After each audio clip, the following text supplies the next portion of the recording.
પ્રચાર માટે બાળકોની મદદ લેવાતા વિવાદ ઊભો થયો છે। બોર્ડની પરીક્ષાના કેન્દ્રની બહાર પેમ્ફલેટ અને બેગ વિતરણ કરતા જોવા મળ્યા બાળકો। બોર્ડના સેન્ટરની બહાર બાળકો પાસે આ સામગ્રી વિતરિત કરાવવામાં આવતી હોય તે પ્રકારનો વિડીયો વાયરલ થયો છે।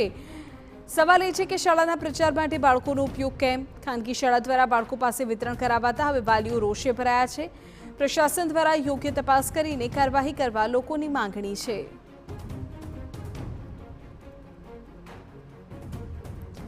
તો ખાનગી શાળાની દ્વારા કામગીરી કરાવવામાં આવતી હોય એ પ્રકારનો કોઈ મામલો સામે આવ્યો છે કે જ્યાં નાના બાળકો પાસે પેમ્ફલેટનું વિતરણ કરાવવામાં આવી રહ્યું છે, બેગનું વિતરણ કરાવવામાં આવી રહ્યું છે।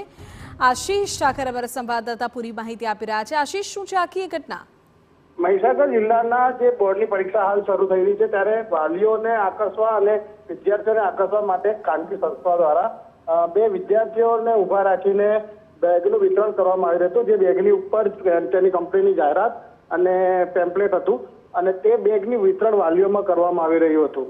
ત્યારે અહીંયા સવાલ એ થાય છે કે બાળકો પાસે આવી મજૂરી શા માટે અને આવો મોકો ખાનગી સંસ્થાઓ પોતાની જાહેરાત કરવા માટે શોધતા હોય છે, પરંતુ પ્રોપર વેની જગ્યાએ બાળકોને ઊભા રાખીને તેમની પાસે આ જાહેરાત કરાવવામાં આવી રહી હતી। બિલકુલ આશીષ, અને એને લઈને જ અત્યારે સવાલ ઊભા થયા છે કે ખાનગી સંસ્થાનો પ્રચાર બાળકો દ્વારા શા માટે કરાવવામાં આવી રહ્યો છે? બાળકોનો ઉપયોગ કેમ કરવામાં આવ્યો?